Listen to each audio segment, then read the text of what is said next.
আমি কোনো কিছু জানি না। আমি রবি অপার নায়কের সাথে থাকতাম, আমরা তেমন কিছু একটা করতাম না। আমরা সবসময় চাইতাম কিভাবে তাড়াতাড়ি বড়লোক হওয়া যায়। সেটা কি এখনো আছে? জি। তাহলে কি প্রেমিককে বাঁচাতেই আপনি মিথ্যের আশ্রয় নিয়েছেন? ব্যাপারটা সেরকমই। নিজের ইচ্ছাতেই নিয়েছেন? না, পান্নাই আমাকে বলেছিল। কিন্তু দুর্ভাগ্যবশত বাঁচাতে এসে আপনি উল্টে ফাঁসিয়ে দিলেন।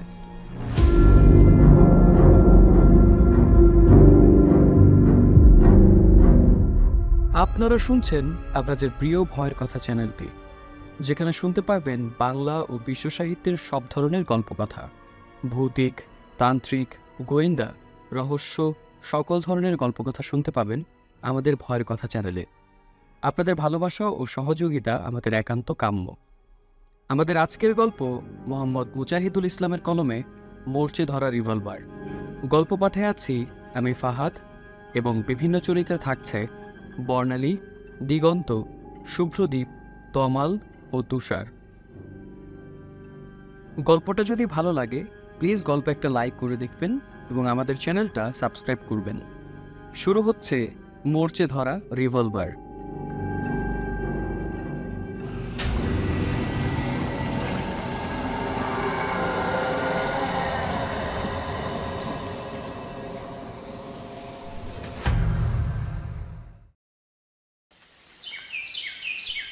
কোথায় যাবেন? আমি একটু ইন্সপেক্টর আজাদের সঙ্গে দেখা করতে চাই। আপনার নাম, ঠিকানা ও মোবাইল নাম্বার বলুন। ইশতিয়াক তার নাম, ঠিকানা ও মোবাইল নাম্বার বললেন। ডিউটিতে থাকা কনস্টেবল ইশতিয়াকের সকল তথ্য একটা রেজিস্টার খাতায় লিখলেন। ইশতিয়াকের দিকে খাতা বাড়িয়ে দিলেন। ইশতিয়াক সই করার পর ডিউটি কনস্টেবল বললেন, স্যার, দোতলায় 207 নম্বর রুমে বসেন। ইশতিয়াক রুমে প্রবেশ করে সালাম দিলেন। ইন্সপেক্টর আজাদ সালামের উত্তর দিয়ে তাকে বসতে বললেন। এবার ইন্সপেক্টর হালকা মাথা তুলে ইশতিয়াকের দিকে তাকিয়ে বললেন, হ্যাঁ, আমার এই নথিটা পড়তে 5 মিনিট সময় লাগবে, তারপর আপনার সাথে কথা বলছি। 5 মিনিট নয়, 7 মিনিট লাগলো নথিটি পড়া শেষ হতে। ইন্সপেক্টর আজাদ ইশতিয়াকের দিকে তাকিয়ে বললেন, হ্যাঁ, এবার বলুন, how can I help you? জি, আমার নাম ইশতিয়াক। ইউনিভার্সিটিতে আপনার ডিপার্টমেন্টই আমি পড়তাম, থাকতাম একই হলে। আমি আপনার থেকে 2 বছরের জুনিয়র। হ্যাঁ, তা তোমাকে তো একটু চেনা চেনা লাগছে বটে। জি ভাইয়া, হলে থাকতে আপনি আমাকে খুব স্নেহ করতেন। হ্যাঁ, মনে পড়েছে, তখন তো তুমি তালপাতা সিপাহী ছিলে। এখন তো দেখছি স্বাস্থ্যের ভালোই উন্নতি হয়েছে। কি করছো এখন? ভাইয়া, আমি একটা মাল্টি ন্যাশনাল কোম্পানিতে জব করি। বাহ, বেশ বেশ। তা আমার সাথে শুধুই কি সৌজন্য সাক্ষাৎ করতে এসেছো, নাকি অন্য কোনো কাজ আছে? ভাইয়া, একটা কাজে এসেছি। সে কাজ তো হবেই। চা খাবে তো? ইন্সপেক্টর আজাদ কলিং বেল চাপলেন। একজন অফিস সহায়ক এলো। তিনি চা নাস্তা দিতে বললেন। 5 মিনিটের মধ্যেই চা নাস্তা নিয়ে হাজির হলো অফিস সহায়ক। চা খেতে খেতে ইন্সপেক্টর আজাদ ইশতিয়াককে বললেন, এইবার তোমার দরকারটা একটু খুলে বলো তো দেখি। ভাইয়া, কিছুদিন আগে আমরা কয়েক বন্ধু মিলে বান্দরবানে বেড়াতে গিয়েছিলাম। আমরা যাই দুর্গম এলাকায় একটা ঝর্ণা দেখতে। ঝর্ণায় গোসল সেরে আমাদের ইচ্ছে জাগলো পাশের বনটা একটু ঘুরে দেখার। আমরা বন দেখতে দেখতে বেশ ভিতরে ঢুকে পড়ি। হঠাৎ খেয়াল করে দেখি মাটিতে একটা রিভলভার পড়ে আছে। রিভলভারের ওপরে মোর্চে ধরা। রিভলভারটি যে জায়গায় পড়েছিল তার পাশে একটি গাছে কিছু কাপড় ঝুলছে। ভেবেছিলাম ব্যাপারটা বান্দরবান পুলিশকে জানাবো, কিন্তু আমার সাথে থাকা বন্ধু বান্ধবেরা বলল পুলিশের কাছে বললে শুধু শুধু নিজেদের হয়রানি হবে, তাই পুলিশকে না জানিয়ে আমরা ঢাকায় চলে আসি। কিন্তু রিভলভারের ব্যাপারটা আমার মাথা থেকে যাচ্ছিল না। হঠাৎ মনে হলো আপনার কথা, তাই আপনাকেই জানাতে এলাম। ইন্সপেক্টর আজাদ বললেন, ছবি তুলেছিলে? জি ভাইয়া, ছবি তুলেছি। ইন্সপেক্টর আজাদ মনোযোগ সহকারে ছবিগুলি দেখলেন। তুমি ছবিগুলো আমাকে সেন্ড করো। ইশতিয়াক ছবিগুলো ইন্সপেক্টর আজাদের হোয়াটসঅ্যাপে দিলেন। আর আমার নাম্বারটাও সেভ করে নিও, তোমাকে আমার প্রয়োজন হবে। আমার সাথে তোমাকে একবার বান্দরবানও যেতে হতে পারে, প্রস্তুত থেকো। অসুবিধা নেই ভাইয়া, আমি যাব। ইশতিয়াক বিদায় নেওয়ার পর ইন্সপেক্টর আজাদ অফিসের প্রিন্টারে ছবিগুলো প্রিন্ট করলেন। আজ বিকেল 4টায় অফিসে মিটিং আছে। মিটিংয়ে ব্যাপারটি নিয়ে আলোচনা করতে হবে। ঠিক 4টায় মিটিং শুরু হলো।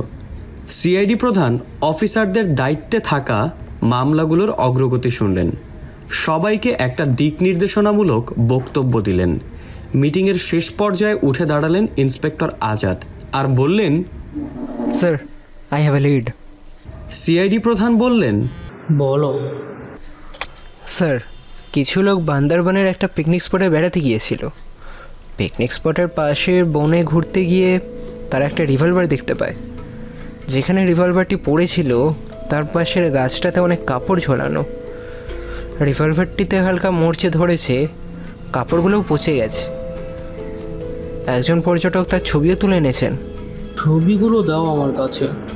ইন্সপেক্টর আজাদ ছবিগুলো সিআইডি প্রধানের হাতে দিলেন।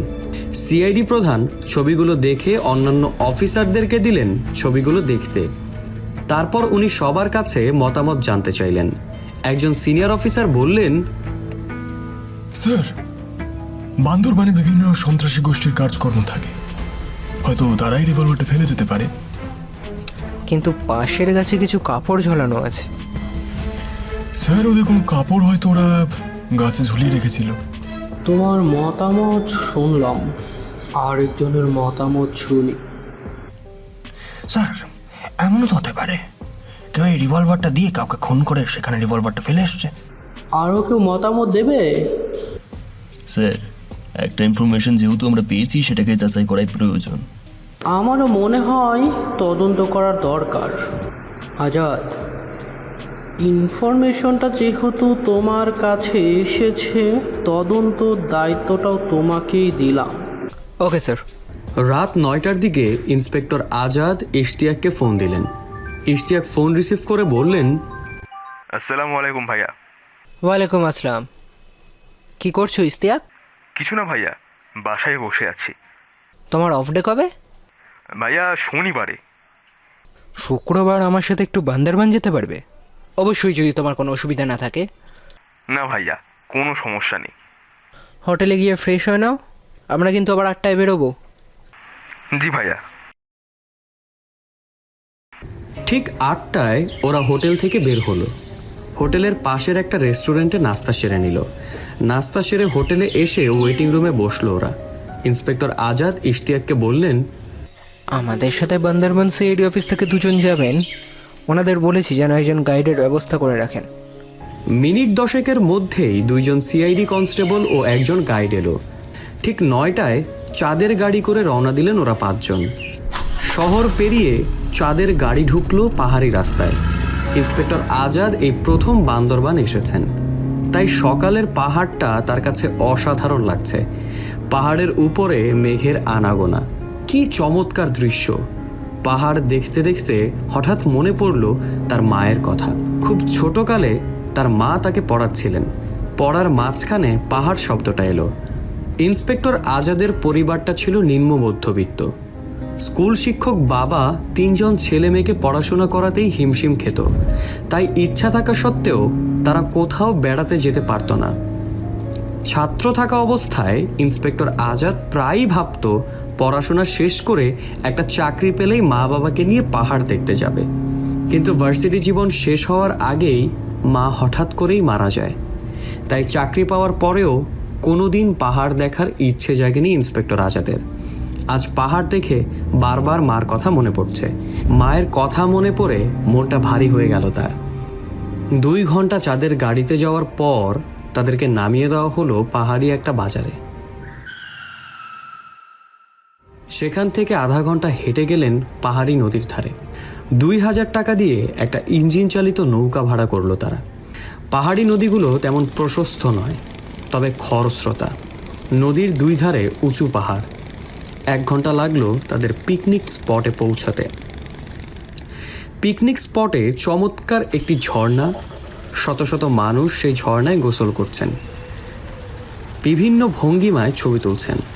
ঝর্ণার পাশে একটি সরু রাস্তা, সে রাস্তা উঠে গেছে বনে। গাইডকে ঝর্ণার পাশে রেখে ওরা 4 জন রাস্তা বেয়ে উঠতে লাগলো উপরের দিকে। ইশতিয়াক সবার সামনে, তারপরে ইন্সপেক্টর আজাদ, কনস্টেবল 2 জন ইন্সপেক্টর আজাদের পেছনে। ইশতিয়াককে ফলো করে ওরা প্রায় 20-25 মিনিট হাঁটলো। ইন্সপেক্টর আজাদ ইশতিয়াককে জিজ্ঞেস করলেন, আমরা ঠিক পথে যাচ্ছি তো? জি ভাইয়া, আমি চিহ্ন দিয়ে রেখে গিয়েছিলাম, সেই চিহ্ন দেখেই সামনে এগোচ্ছি। আরও 10 মিনিট হাঁটার পর থামলো ইশতিয়াক। ইন্সপেক্টর আজাদকে কাছে ডেকে নিয়ে বলে, ওই যে ওই ঝোপটা, ওর পাশেই রিভলভারটি এখনো পড়ে আছে। ইন্সপেক্টর আজাদ খেয়াল করে দেখলেন, হ্যাঁ, ওই তো রিভলভারটা। গাছে ঝোলা কাপড়গুলোও দেখছি সব পচে গেছে। ইট মিনস এগুলো অনেক দিন ধরেই এখানে আছে। ইন্সপেক্টর আজাদ হাতে গ্লাভস লাগিয়ে রিভলভারটি মাটি থেকে তুললেন। চেক করে দেখলেন রিভলভারটিতে এখনও 3টি গুলি লোড করা। রিভলভারটি যেখানে পাওয়া গেছে তার আশেপাশের মাটি ভালোভাবে পর্যবেক্ষণ করলেন। দেখলেন একটি জায়গার ঘাসগুলো অন্যান্য ঘাস থেকে কিছুটা নতুন। ব্যাকপ্যাক থেকে চাকু বের করে মাটি খুঁড়লেন। তার কাছে মাটিটা রক্ত মিশ্রিত মনে হলো। কিছু মাটি আলামত হিসেবে নিলেন। টর্চ লাইট জেলে আশেপাশের জায়গাগুলো ভালোভাবে দেখলেন। এই ঝোপের পাশেই একটা খাড়া ঢাল, ঢালের উপরিভাগে কালো রঙের কি যেন দেখা যাচ্ছে। ইন্সপেক্টর আজাদ 2 জন কনস্টেবলকে বললেন, আমার বাঁ হাতটা শক্ত করে ধরো তো, দেখি কালো জিনিসটা আমি আনতে পারি কি না। 2 জন কনস্টেবল ইন্সপেক্টর আজাদের হাত শক্ত করে ধরলেন। ইন্সপেক্টর আজাদের একটি পা ঢালের উপরে আর একটি ঢালে। কয়েকবার চেষ্টার পর কালো জিনিসটি আনতে পারলেন। এটি একটি মানিব্যাগ, তবে মানিব্যাগের চামড়াটি একদম নরম হয়ে গেছে। মানিব্যাগের ভিতরে অনেক কিছুই রাখা, সব কিছু পচে গেছে। মানিব্যাগে একটা লেমিনেট করা আইডি কার্ড পাওয়া গেল। আইডি কার্ডে কোনো ছবি নেই। কার্ডে লেখা নাম রবিউল হাসান রবি, অফিস সহায়ক, modern club, Dhaka. Modern club পুরনো ঢাকার ঐতিহ্যবাহী ক্লাব। ক্লাবটি প্রতিষ্ঠিত হয়েছিল 1964 সালে। একসময় ঢাকার ফুটবল প্রিমিয়ার লিগের এই ক্লাবটির খুব দাপট ছিল। স্বাধীনতার আগে 2 বার এবং স্বাধীনতার পরে 3 বার ঢাকার প্রিমিয়ার লিগে চ্যাম্পিয়ন হয়েছে ক্লাবটি। তবে গত 2 দশক যাবৎ ক্লাবটির অবস্থা খুবই করুণ। তাদের ফুটবল টিম নেমে গেছে 2য় বিভাগে। ইন্সপেক্টর আজাদ বিকেলবেলায় মডার্ন ক্লাবে গেলেন। গিয়ে দেখেন ক্লাবে তালা ঝুলছে। ক্লাবের বাউন্ডারির বাইরে একটি চায়ের দোকান। দোকানদারকে তিনি জিজ্ঞাসা করলেন, আচ্ছা দাদা, এই ক্লাবটা খোলা হয় না? যে না, কেন? এই ক্লাবে জুয়া খেলা হতো, অভিযান চালাইয়া ক্লাবের তালা ঝুলিয়া দিয়েছে। ও আচ্ছা, এই ক্লাবের পিয়নকে আপনি চিনতেন? যে চিনতাম। ওর নামটা কি? আলী ফরিদ। হ্যাঁ, ও এখন কোথায় থাকে জানেন? শুনছি ও এখন ওই খিলগাঁওয়ের তালতলায় ভ্যানে কইরা ফল বিক্রি করে। দেখতে কেমন কিছু বলতে পারবেন? এই খাটা খুঁটো, চাঁদিতে চুল নাই, মুখে দাড়ি আছে। ওকে, ধন্যবাদ আপনাকে। ভাইজান, একটা কথায় জিজ্ঞাই। হ্যাঁ বলুন। আপনার পরিচয়টা, মানে আমি CID inspector Azad. Sir, 1 cup চা খেয়েছেন? 1 কাপ চা খেয়েছেন? হ্যাঁ, 1 কাপ। না দাদা, এখন না, পরের বার আসলে চাটা সবই খেয়ে যাব। ইন্সপেক্টর আজাদ রিক্সা নিয়ে খিলগাঁওয়ের তালতলার বিভিন্ন রাস্তায় ঘুরলেন। প্রতিটি রাস্তায় ভ্যানে করে ফল বিক্রেতারা ফল বিক্রি করছে, কিন্তু চা দোকানদারের বর্ণনা মতো কাউকে পাওয়া যাচ্ছে না। রিক্সা যখন তালতলা মার্কেটের সামনে এলো, ঠিক তখন একটি জায়গায় চোখ আটকে গেল ইন্সপেক্টর আজাদের। ফলের ভ্যান সামনে রেখে দাঁড়িয়ে দাঁড়িয়ে বিড়ি ফুঁকছে একজন। লোকটি খাটো, টাক মাথা, মুখে দাঁড়িয়েও আছে। রিক্সা থেকে নেমে ভাড়া চুকিয়ে ভ্যানটির সামনে গেলেন। তাকে দেখেই লোকটি বলল, কি নিবেন স্যার, আপেল না কমলা? কিছুই নেব না, আমি সিআইডি ইন্সপেক্টর আজাদ, আপনার সাথে কিছু কথা বলতে চাই। আপনি কি আলী ফরিদ? জি জি জি- জি স্যার। আপনি মডার্ন ক্লাবের পিয়ন ছিলেন? জি। রবি নামে কি কোনো পিয়ন সেখানে ছিল? রবি নামে কাউকে আমি চিনতাম না। তাছাড়া স্যার, ওই ক্লাবের পিয়ন আমি একাই ছিলাম। আপনি কখন ডিউটি করতেন? সকাল 10টা থেকে সন্ধ্যা পর্যন্ত। রাতের বেলাও তো ক্লাব খোলা থাকতো। রাতের বেলার ব্যাপারটা আমি আগে জানতাম না। রবি অভিযান চালালে জানতে পারি ওখানে নাকি রাতে জুয়া খেলা হইতো। আচ্ছা, আপনাদের ক্লাবের সভাপতির নাম কি? লোকমান হোসেন। ওনার অ্যাড্রেসটা দিন তো। জি স্যার, ওনার বাসা বাসাবো সিনেমা হলের পাশের গলিতে। এলাকায় ওনাকে সবাই চেনে, নাম বললেই বাসা দেখাইয়া দিবে। ইন্সপেক্টর আজাদ লোকমান হোসেনকে খুঁজতে বাসা বইলেন। ওনার বাসা খুঁজতে বেশি বেগ পেতে হলো না। এলাকায় উনি সুপরিচিত ব্যক্তি। 5 তলা বাসা লোকমান হোসেন সাহেবের। উনি থাকেন 2 তলায়। বাসার 2 তলায় উঠে ইন্সপেক্টর আজাদ কলিং বেল চাপলেন। ভিতর থেকে একটি ভরাট কণ্ঠ ভেসে এলো। কে? আমি সিআইডি ইন্সপেক্টর আজাদ। মুহূর্তেই বয়স্ক একজন ব্যক্তি দরজা খুললেন আর জিজ্ঞাসা করলেন, কাকে চাইছেন? আমি লোকমান সাহেবের সাথে একটু দেখা করতে চাই। আমি লোকমান হোসেন, আসুন ভিতরে আসুন। ড্রয়িং রুমে বসে কথা শুরু করলেন ইন্সপেক্টর। আপনিই তো মডার্ন ক্লাবের বর্তমান সভাপতি। জি। আপনার ক্লাবে কজন পিয়ন ছিল? একজন, ওর নাম আলী ফরিদ। আপনাদের ক্লাবে রবি বলে কোনো পিয়ন ছিল? আমার জানা নেই। আপনি ক্লাবের সভাপতি, এদিকে আপনিই জানেন না? আমি শুধু নামেই সভাপতি। ক্লাবটি দখল করে নেয় সরকার দলীয় কিছু গুন্ডারা। ওরা রাতের বেলায় জুয়ার আসর বসাতো। আমি অনেক চেষ্টা করেছি ওদেরকে তাড়াতে, কিন্তু পারিনি। শেষে আমি ক্লাবে যাওয়া ছেড়ে দিই। পরে শুনেছি র্যাব অভিযান চালিয়ে ক্লাবে তালা ঝুলিয়ে দিয়েছে। তাহলে এবার উঠি। আপনাকে বিরক্ত করার জন্য দুঃখিত। না না, বিরক্ত কিসের? আমার বাসায় এসেছেন আর খালি মুখে যাবেন? না না, তা হতে পারে না। একটু চা খেয়ে যান। লোকমান সাহেব একজনকে ডেকে চা নাস্তা দিতে বললেন। মিনিট 10 মধ্যেই একজন চা নাস্তা নিয়ে আসলেন। চা নাস্তা খাওয়ার সময় আরও অনেক ব্যাপারে আলাপ আলোচনা হলো তাদের মধ্যে। পরের দিন মডার্ন ক্লাবের পাশের সেই চায়ের স্টলে আবার গেলেন ইন্সপেক্টর আজাদ। চা দোকানদার তাকে দেখেই সালাম দিয়ে বললেন, স্যার, আলী ফরিদরে পাইয়াছিলেন?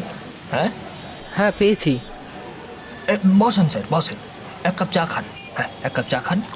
দোকানদার চা দিল। চায়ে চুমুক দিয়ে ইন্সপেক্টর আজাদ জিজ্ঞাসা করলেন, রাতের বেলায় তো এখানে ক্যাসিনো খেলা হতো। ক্যাসিনো খেলার সময় কি আপনার দোকান খোলা থাকতো? জি স্যার। আপনি রবি নামে কাউকে চিনতেন? হ্যাঁ স্যার, এক রবি আছিল, সে ক্যাসিনো খেলায় থাকতো। আমার কাছ থাইকা মাঝে মাঝে সে বড় ফ্লাক্স দিয়া চা নিত। হ্যাঁ। রবির বাড়ি কোথায় জানেন? জি, না স্যার। রবিও কি গ্রেফতার হয়েছিল? না, এটা বলতে পারবো না স্যার। আচ্ছা, রবি দেখতে কেমন ছিল বলতে পারবেন? লম্বা, ফর্সা, মাথার চুলগুলো লম্বা। হ্যাঁ। ইন্সপেক্টর আজাদ থানায় গেলেন।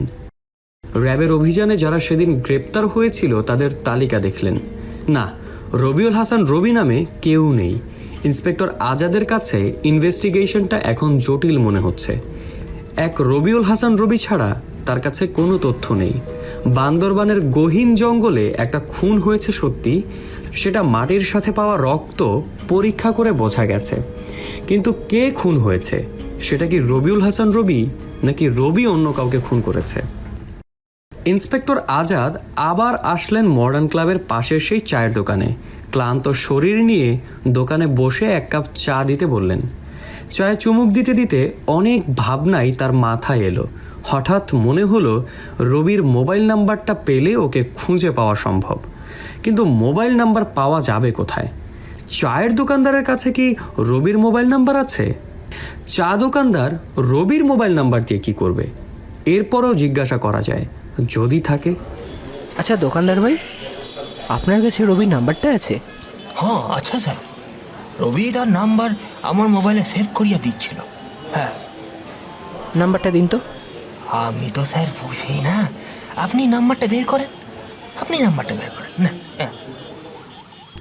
রবি নামে 3 জন লোকের মোবাইল নাম্বার সেভ পাওয়া গেল চা দোকানদারের মোবাইলে। 3টি নাম্বারই ডায়েরিতে উঠালেন ইন্সপেক্টর আজাদ। অফিসে এসে প্রথম একটি নাম্বারে কল দিলেন তিনি। কয়েকবার রিং হওয়ার পর একজন রিসিভ করে বললেন, কে? আমি সিআইডি ইন্সপেক্টর আজাদ। আপনি কি রবি? জি, আপনি এখন কি করেন? আমি একটা দোকানে কাজ করি। দোকানটি কোথায়? মেরুর বাড্ডায়। নাম কি দোকানের? আফরোজা কসমেটিক্স। ঠিক আছে, আমি আধ ঘন্টার মধ্যে আসছি। আপনি কোথাও যাবেন না? কেন স্যার? আপনার কোনো সমস্যা নেই, একটা ব্যাপারে আপনার সাথে কিছু কথা বলার ছিল। আধা ঘন্টার মধ্যেই ইন্সপেক্টর আজাদ দোকানটিতে পৌঁছলেন। এখানে যে রবিকে পাওয়া গেল সেই রবি হালকা পাতলা কালো। রবি নামে সেভ করা আরেকটি নাম্বারে কল দিলেন ইন্সপেক্টর আজাদ। রিং হওয়ার সাথে সাথেই রিসিভ করলো একজন মেয়ে মানুষ। আমি সিআইডি ইন্সপেক্টর আজাদ। মহিলাটি কিছুটা ভয় পেয়ে মোবাইলটি কেটে দিলেন। ইন্সপেক্টর আজাদ আবার কল করলেন। এবার রিসিভ করলেন একজন পুরুষ আর বললেন, কাকে খুঁজছেন স্যার? আমি রবির সাথে কিছু কথা বলতে চাই। আমার নাম রবি। কি করেন আপনি? আমি আপনার এই কৃষিকাজ করি। বাড়ি কোথায়? ময়মনসিংহে স্যার। ঢাকায় আপনার কেউ থাকে? আমার এক ভাই থাকে। সে কি করে? সে ওই চা বিক্রি করে স্যার। কোথায় চা বিক্রি করে? এইটা তো বলতে পারবো না স্যার, আমি জীবনেও ঢাকা যাই নাই। আচ্ছা ঠিক আছে। ইন্সপেক্টর আজাদ আবার গেলেন মডার্ন ক্লাবের পাশের সেই চায়ের দোকানে। দোকানদারকে জিজ্ঞাসা করলেন, রবি নামে আপনার কোনো ভাই আছে? জি স্যার, ও গ্রামে থাকে। কি করে ও? কৃষি কাজ করে ও। হ্যাঁ আপনার বাড়িটা কোথায়? স্যার, ওই ময়মনসিংহে। ইন্সপেক্টর আজাদ বুঝতে পারলেন এই রবি সেই রবি নয়। এবার তৃতীয় নাম্বারটিতে কল দিলেন তিনি। নম্বরটি বন্ধ। তাহলে কি এটাই রবির নাম্বার? মোবাইল অপারেটরের অফিসে গেলেন ইন্সপেক্টর আজাদ। বন্ধ থাকা নাম্বারটি যার নামে রেজিস্ট্রেশন করা তার পূর্ণ ঠিকানা এবং বন্ধ হওয়ার আগের 3 মাসের কল লিস্ট আনলেন। সিমটি রবিউল হাসান রবি নামে রেজিস্ট্রেশন করা। স্থায়ী ঠিকানা গ্রাম চরবাদুরপুর, ফুলপুর, ময়মনসিংহ। ভ্যান চালক যখন ইন্সপেক্টর আজাদকে চরবাদুরপুর বাজারে নামিয়ে দিলেন তখন জোহরের আজান হয়ে গেছে। বাজারটি বেশি বড় নয়, 10-12টি দোকান বেশিরভাগই বন্ধ। তবে একটি চায়ের দোকান খোলা আছে। সেখানে উচ্চ স্বরের টিভি বাজছে। 20-25 জন লোক টিভিতে মনোযোগ দিয়ে সিনেমা দেখছেন। ইন্সপেক্টর আজাদ চায়ের দোকানে গেলেন। তাকে দেখেই দোকানদার টিভির ভলিউম কমিয়ে দিলেন। দোকানে থাকা লোকগুলো তাকে হা করে দেখছেন। দোকানের ভেতর থেকে একজন এগিয়ে এসে ইন্সপেক্টর আজাদকে বললেন, ভাইজানের পরিচয়? আমি সিআইডি ইন্সপেক্টর আজাদ। আমি এলাকার মেম্বার। ভালোই হলো আপনাকে পেয়ে। আমি একটা ইনফরমেশনের জন্য এসেছি, আপনি আমাকে সাহায্য করবেন। নিশ্চয়ই স্যার, নিশ্চয়ই। চা দোকানদার টিভিটা বন্ধ করে দিলেন। ভিতরে থাকা লোকগুলো আস্তে আস্তে বের হয়ে গেল। মেম্বার সাহেব চা দোকানদারকে বললেন, ভালো কইরা আমরা রে 2টা চা দাও। চায়ে চুমুক দিয়ে ইন্সপেক্টর আজাদ অবাক। বললেন, চাটা তো দারুণ। জি স্যার, খাঁটি গরুর দুধের চা। মেম্বার সাহেব, এবার কাজের কথায় আসি, রবিদের বাড়িটা কোথায় জানেন? কোন রবি স্যার? আমাদের গ্রামে তো 2-3 জন রবি আছে। দেখতে লম্বা, ফর্সা, মাথার চুলগুলোও লম্বা। হো, ওই রবি, মাওলানা সাহেবের পোলা। চা খাওয়া শেষ করে মেম্বার সাহেব ইন্সপেক্টর আজাদকে নিয়ে গেলেন রবিদের বাড়িতে। বাড়ির আঙিনায় গিয়ে মেম্বার সাহেব উচ্চস্বরে ডাকতে থাকলেন, মাওলানা সাহেব বাড়িতে আছেন? ও মাওলানা সাহেব। ভেতর থেকে আওয়াজ এলো, জি আছে। বাড়ির ভিতরে থাকা মাওলানা সাহেব বের হয়ে এলেন। ওনাকে দেখেই বোঝা যাচ্ছে বয়স 80-র কাছাকাছি। ইন্সপেক্টর আজাদ ওনাকে সালাম দিয়ে পরিচয় দিলেন। উনি একটা ঘরের দরজা খুলে তাদেরকে বসতে দিলেন। ইন্সপেক্টর আজাদ মেম্বার সাহেবকে বললেন, আপনাকে অসংখ্য ধন্যবাদ মেম্বার সাহেব, কিন্তু এবার যে আমি একটা একা কথা বলতে চাই। ঠিক আছে, কথা বলুন। আমি তাহলে এখন আসি। মেম্বার সাহেব চলে যাওয়ার পর ইন্সপেক্টর আজাদ মাওলানা সাহেবকে জিজ্ঞাসা করলেন, রবিউল হাসান, রবি তো আপনারই ছেলে। জি। ক ছেলে মেয়ে আপনার? 5 জন। রবি সবার ছোট। ও পড়াশোনা কত দূর করেছে?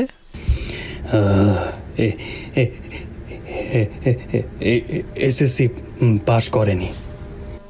রবি তো ঢাকায় থাকতো, তাই না? শুনেছি। কেন, আপনার সাথে ওর কোনো যোগাযোগ ছিল না? না। কতদিন আগে ঢাকায় গিয়েছিল? 4 বছর হবে। এর মধ্যে একদিনও আপনাদের সাথে যোগাযোগ করেনি? জি জি না। কি বলছেন? ঠিকই বলছি। ও ও আসলে একটা বদমাইশ ছেলে।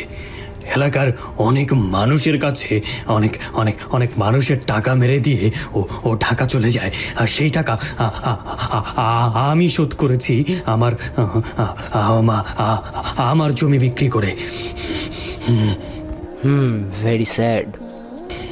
কি বলবো বাবা, এলাকার মানুষ আমাকে আলেম হিসেবে বিরাট সম্মান করে। ও আমার মান সম্মান সব শেষ করে দিয়েছে। আমার 2 মেয়ে আলেমা, ওদেরকে বিয়ে দিয়েছি বড় আলেমের কাছে। 2 ছেলেও বড় আলেম। আর আর আর আর ও হয়েছে একটা বাটপার। কোন পাপের কারণে জানি আল্লাহ আমাকে এমন এমন ছেড়ে দিয়েছেন। কথাগুলো বলে কাঁদতে থাকলেন মাওলানা সাহেব। ইন্সপেক্টর আজাদের মনটা খারাপ হয়ে গেল একজন অসহায় বাবার আর্তনাদ দেখে। মাওলানা সাহেবের নিজেকে সামলে নিতে বেশ সময় লাগলো।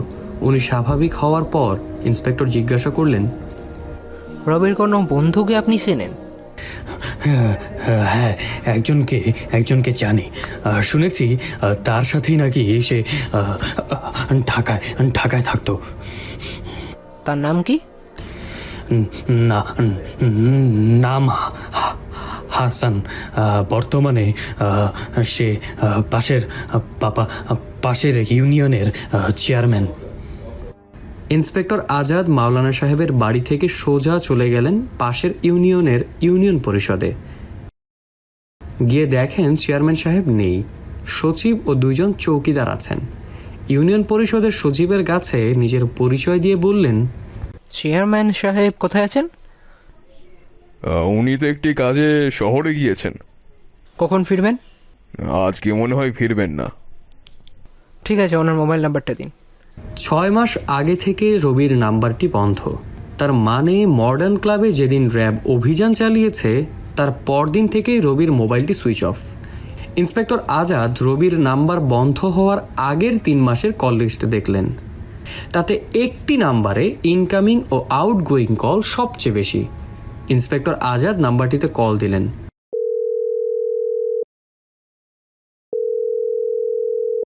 কলটি রিসিভ করলেন একজন মেয়ে। হ্যালো, কে বলছেন প্লিজ? আমি সিআইডি ইন্সপেক্টর আজাদ। আপনার নামটা জানতে পারি? আমি শিউলি। আপনি কি রবিকে চেনেন? জি, চিনতাম। রবির ব্যাপারে আপনার সাথে একটু কথা বলা প্রয়োজন। আপনি কবে সিআইডি অফিসে আসতে পারবেন? আমি তো জব করি, আমার অফ ডে হচ্ছে বুধবার, বুধবার আসতে পারবো। ঠিক আছে, বুধবার ঠিক 10টায় সিআইডি অফিসে। জি আচ্ছা। এবার সিআইডি ইন্সপেক্টর আজাদ কল দিলেন হাসান চেয়ারম্যানকে। কল রিসিভ করে চেয়ারম্যান বললেন, কে? আমি সিআইডি ইন্সপেক্টর আজাদ। আপনি নাকি পরিষদে এসেছিলেন? হ্যাঁ, আমি গিয়েছিলাম। কি ব্যাপার বলুন তো? আপনাকে কয়েকটা প্রশ্ন করার ছিল। আগামী বুধবার একটু কষ্ট করে সিআইডি অফিসে আসবেন তো? আসতেই হবে? আগে হ্যাঁ, আসতেই হবে। বুধবার 10টার আগেই সিআইডি অফিসে হাজির হলেন শিউলি। ইন্সপেক্টর আজাদ তার সাথে কথা বলা শুরু করলেন। রবিকে আপনি কিভাবে চেনেন? শিউলি একটু সময় নিয়ে বললেন, ওর সাথে আমার প্রেমের সম্পর্ক ছিল। আর রবি ঢাকায় কোথায় থাকতো বলতে পারবেন? হাসান নামে ওর একটা বন্ধু ছিল। হাসান আর রবি একটা ফ্ল্যাটে ভাড়া করে থাকতো। রবির সাথে শেষ কবে যোগাযোগ হয়েছিল আপনার? 6 মাস আগে। 6 মাস আগেও কি হাসান আর রবি একসাথে থাকতো? জি। হাসানের কাছে রবির খোঁজ করেননি? অনেক খোঁজাখুঁজি করেও হাসানকে কোথাও পাইনি। হাসানের মোবাইল নাম্বার ছিল না আপনার কাছে? একটা নাম্বার ছিল, ওই নাম্বারটা সবসময় বন্ধই পেয়েছি। তার মানে হাসান আর রবির মোবাইল একসাথে সুইচ অফ হয়েছে। স্ট্রেঞ্জ। জি। আমার ধারণা রবি খুন হয়েছে। কি বলছেন? হ্যাঁ, তবে এখনো শিওর নয়। চুপ হয়ে গেলেন শিউলি, কোনো কথা বলছেন না। মনের ভেতরে কি বড় ধরনের কোনো শক খেয়েছে, সেই কারণেই কি চুপ হয়ে গেলেন? ইন্সপেক্টর আজাদ ভাবলেন এভাবে সরাসরি কথাটা না বললেও হতো। কিছুক্ষণের মধ্যেই শিউলি নিজেকে সামলে নিলেন। ইন্সপেক্টর আজাদকে বললেন, আমি একটু পানি খাবো। অফিস সহায়ক পানি দিয়ে গেলেন। শিউলি কয়েক গ্লাস পানি খেলেন। এবার কাঁদতে শুরু করলেন। কোনোভাবেই কান্না থামাতে পারছে না শিউলি। ইন্সপেক্টর আজাদ বুঝতে পারলেন রবির সাথে তার গভীর সম্পর্ক ছিল। কতক্ষণ কাঁদার পর ওয়াশরুমে গিয়ে নিজেকে স্বাভাবিক করার চেষ্টা করলেন শিউলি। ইন্সপেক্টর আজাদ তাকে বললেন, আপনি একটা কাজ করুন, আপনি পাশের রুমটাতে গিয়ে বসুন, প্রয়োজন পড়লে কিন্তু আবার ডাকবো। নিশ্চিত না হলেও ইন্সপেক্টর আজাদের কেন জানি মনে হচ্ছে রবি খুন হয়েছেন। তিনি সিদ্ধান্ত নিলেন রবি খুন হয়েছে, এটা ধরেই তিনি তদন্ত করবেন। বেলা যখন ঠিক 12টা তখন হাসান চেয়ারম্যান আসলেন। ইন্সপেক্টর আজাদ তার সাথে কথা বলা শুরু করলেন। রবি নামে আপনি কাউকে চিনতেন? কোন রবি? আপনার বন্ধু। রবি নামে আমার 5 জন বন্ধু আছে। আপনার যে বন্ধুটি খুন হয়েছে, আমি ঠিক তার কথাই বলছি। আমার কোনো বন্ধু খুন হয়নি। সে খুন হয়নি, সে আত্মগোপন করেছে। আপনাকে বলে কয়ে আত্মগোপন করেছিল বুঝি? কারণ অনেক মানুষ তার কাছ থেকে টাকা পেত, সে টাকা ফেরত দিতে পারছিল না, অবশ্য দেওয়ার মতন তো সামর্থ্যও ছিল না, তাই সে আত্মগোপন করেছে। আপনি শিওর? শিওর। আমিও তার কাছ থেকে 5 লক্ষ টাকা পাই। হ্যাঁ। আচ্ছা চেয়ারম্যান সাহেব, আমি শুনেছি কয়েক বছর আগেও আপনার আর্থিক অবস্থা তেমন ভালো ছিল না। ঠিকই শুনেছেন। তা কি এমন লটারি টিকিট কাটলেন যে এত তাড়াতাড়ি এত টাকার মালিক হয়ে গেলেন? তাড়াতাড়ি নয়, 10 বছর লেগেছে। না, এরপরেও কিন্তু হিসাবটা মেলানো গেল না। কিন্তু ভাগ্য আমার হিসেব মিলিয়ে দিয়েছে। ভাগ্য না সিনেমা? তা ভাগ্য আপনার প্রতি এত সুপ্রসন্ন কিভাবে? আপনার জানা কি খুব প্রয়োজন? না, তা অবশ্য নেই। তাহলে এই প্রসঙ্গ থাক। বেশ, তাহলে ডিরেক্ট পয়েন্টে আসছি। আপনি বলছেন যে আপনি রবিকে 5 লাখ টাকা ধার দিয়েছিলেন। কবে দিয়েছিলেন একটু বলতে পারবেন? আজ থেকে প্রায় 5 বছর আগে। ও ব্যবসার জন্য টাকাটা নিয়েছিল। রবির সাথে আপনার লাস্ট কবে দেখা হয়েছিল? বছরখানেক আগে। কিন্তু রবি তো খুন হয়েছে 6 মাস আগে। খুন নয়, বলুন নিখোঁজ হয়েছে। দেখুন, রবি নিখোঁজ এই কথাটা আমি বলতে পারি না, কারণ রবি খুন হয়েছে আর এর তদন্ত আমিই করছি। আপনি শিওর? সেটা তো আপনিই ভালো বলতে পারবেন, কারণ খুনটা তো আপনিই করেছেন। হোয়াট? আমি কেন খুন করবো রবিকে? মোটিভ তো একটাই, 5 লাখ টাকা। আমার যেই পরিমাণ অর্থ সম্পদ আছে তার কাছে 5 লক্ষ টাকা কিছুই না। হ্যাঁ, আর আমি সামান্য 5 লক্ষ টাকার জন্য আমার বন্ধুকে খুন করব? কি সব বলছেন আপনি? কিন্তু আমার ইনভেস্টিগেশন তো তাই বলছে। আপনি প্রলাপ বকছেন। বেশ, আমি তাহলে প্রমাণ দিচ্ছি যে আমি প্রলাপ বকছি না। প্রমাণ? ইন্সপেক্টর আজাদ একজন কনস্টেবলকে ডাকলেন। কনস্টেবল কিছুক্ষণের মধ্যেই শিউলিকে নিয়ে আসলেন।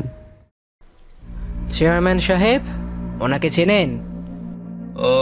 কোথাও কোথাও দেখেছি মনে হয়। আচ্ছা মিস শিউলি, আপনিও কি এনাকে আগে কোথাও দেখেছেন? শিউলি উত্তর দিল, হ্যাঁ, চিনব না কেন? উনি তো রবির বন্ধু। আমরা যখন কোথাও বেড়াতে যেতাম, রবি উনাকেও সাথে নিয়ে যেত। ইন্সপেক্টর আজাদ শিউলির দিকে তাকিয়ে বললেন, চেয়ারম্যান সাহেবের আর্থিক অবস্থা তখন কেমন ছিল? মোটেও ভালো ছিল না। রবি আর উনি কোনো রকমে ঢাকার খেয়ে পড়ে থাকতো। চেয়ারম্যান সাহেবের আর্থিক অবস্থা দুর্বল ছিল, সেটা কতদিন আগে পর্যন্ত? রবি নিখোঁজ হওয়ার আগ পর্যন্ত। তার মানে 6 মাস আগেও? জি। এবার ইন্সপেক্টর আজাদ চেয়ারম্যান সাহেবের দিকে তাকিয়ে বললেন, ওনার মতে 6 মাস আগে অবধিও আপনার আর্থিক অবস্থা তেমন ভালো ছিল না। সেই আপনি 2 মাস আগে কোটি টাকা খরচ করে চেয়ারম্যান হয়ে গেলেন। চেয়ারম্যান বললেন, মেয়েটা মিথ্যে বলছে, মিথ্যে বলছে মেয়েটা। ভাগ্যদেবী তো দেখছি আপনার প্রতি একটু বেশি সুপ্রসন্ন। তা কোন ভালোবাসার থেকে এই মিথ্যাটা বলছে? মিথ্যে বলবে কারণ আমি চেয়ারম্যান।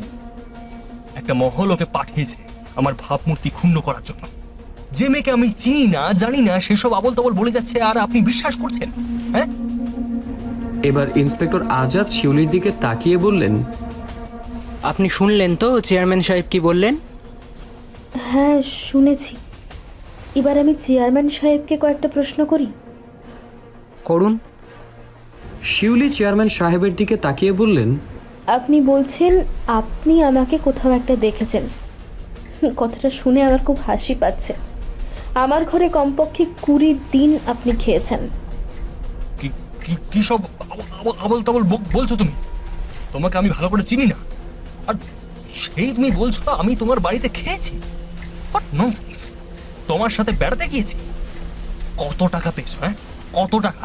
বিরোধী দলের কাছ থেকে আমাকে এই প্রতিপন্ন করার জন্য কত টাকা পেয়েছো বলো? না, চেয়ারম্যান সাহেব কোনো টাকা পায়নি এবং আমি একটি কথাও মিথ্যে বলিনি। প্রমাণ দিচ্ছি। আমার মোবাইলে রবি, আপনি এবং আমার অনেক ছবি আছে একসাথে। স্যার, আপনি ইচ্ছে করলে দেখতে পারেন। ইন্সপেক্টর আজাদের দিকে মোবাইলটা বাড়িয়ে দিলেন শিউলি।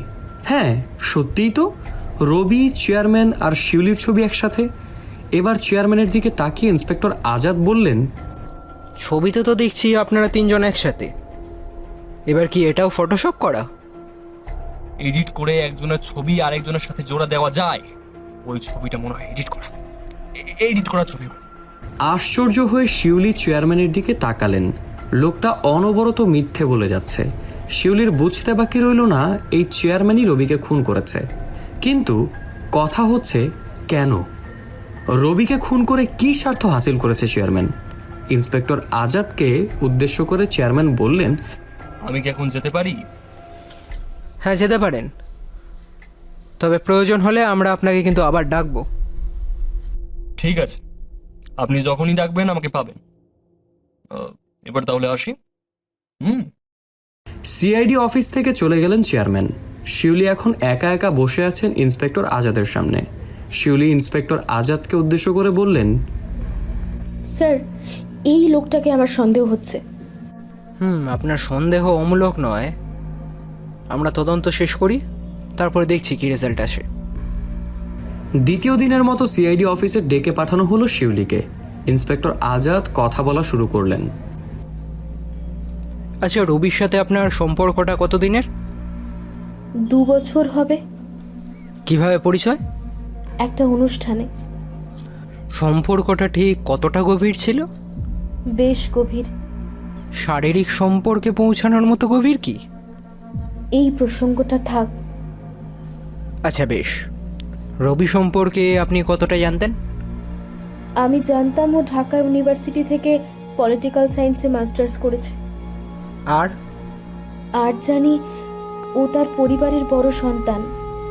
মধ্যবিত্ত পরিবার বলে ওর চাকরিটা খুব প্রয়োজন ছিল, তাই জন্যই হন্যে হয়ে সে চাকরি খুঁজছিল। কিন্তু আমি জানি রবি এসএসসির গণ্ডেই বেরোয়নি। সে নিজের এলাকায় প্রতারণা করে অনেকের কাছ থেকে টাকা হাতিয়ে নিয়ে ঢাকায় পালিয়ে গেছিল। সুতরাং সে একটা প্রতারকের থেকে বেশি কিছুই না। আমার বিশ্বাস হয় না যে ও অর্ধশিক্ষিত ছিল, কারণ ওর চলাফেরা, ওর কথাবার্তা উচ্চশিক্ষিত মানুষের মতোই মনে হতো। আপনি বিশ্বাস না করলেও সত্যিটা মিথ্যা হয়ে যায় না মিস শিউলি। আমি রবিদের এলাকায় নিজে গিয়েছিলাম, এমনকি ওর বাবার সাথেও কথা হয়েছে, আর এসব তথ্য ওর বাবাই আমাকে দিয়েছে। শিউলির চেহারাটা হঠাৎ মলিন হয়ে গেল। চোখের কোণায় কিছুটা জল এসে হাজির হলো। রবির কাছে প্রতারিত হয়েছে বলেই হয়তো। বাই দ্য ওয়ে মিস শিউলি, আপনি কি করেন? আমি একটা মাল্টিন্যাশনাল কোম্পানিতে জব করি। স্যালারি কেমন? 50-এর ওপরে। আচ্ছা, রবি কি কখনো আপনার কাছে টাকা চেয়েছে? চেয়েছে। আপনি দিতেন? হ্যাঁ, আমি দিতাম, কারণ আমি ওকে প্রচণ্ড ভালোবাসতাম। আমার একটা জিনিসও মাথায় ছিল, সেটা হলো চাকরির জন্য ছোটাছুটি করছিল। কত করে দিতেন? 10,000। রবি আপনার টাকা নিয়ে কি করতো জানেন? আমি জানতাম ও নিজের খরচ চালাতো। আগে না, আপনার টাকাটা নিয়ে সে যেত ক্যাসিনোতে জুয়া খেলতে। কি কি বলছেন এসব? আমি যা বলি প্রমাণ সংগ্রহ করেই বলি। স্যার, আমার মাথাটা খুব ধরেছে। আমি কি এখন আসতে পারি? চলে যাওয়ার আগে রবি সম্পর্কে আরো কিছু তথ্য জেনে যান। আমি আর সহ্য করতে পারছি না স্যার। আপনি বেঁচে গেছেন কারণ রবি মারা গেছে। যদিও বেঁচে থাকতো আপনার সুন্দর জীবনটা তছনছ করে দিত। ঠিক আছে, আপনি আসুন, তবে স্টেশন ত্যাগ করবেন না, কারণ যে কোনো মুহূর্তে আমাদের আপনার প্রয়োজন হতে পারে। ঠিক আছে। সিআইডি অফিস থেকে বের হয়ে রিক্সা নিলেন শিউলি। প্রচণ্ড মাথা ধরেছে ওর। হাহাকার জমে বুকটাও ভারী হয়ে গেছে। খুব কান্না পাচ্ছে। সে মানুষটার প্রতি তার অন্ধের মতো বিশ্বাস ছিল। সে কিনা একজন প্রতারক। রবি নিখোঁজ হওয়ার 3 মাস আগে থেকে ওরা স্বামী স্ত্রীর মতো জীবন কাটিয়েছে। শিউলির পেটে বাচ্চাও এসেছিল। সে খুব করে চেয়েছিল বাচ্চাটা রেখে দিতে। রবিকে বিয়ের কথা বলেছিল, যেন বাচ্চাটা রেখে দেওয়া যায়। রবি রাজি হয়নি, তাই বাচ্চাটাকে ফেলে দিতে হয়েছিল।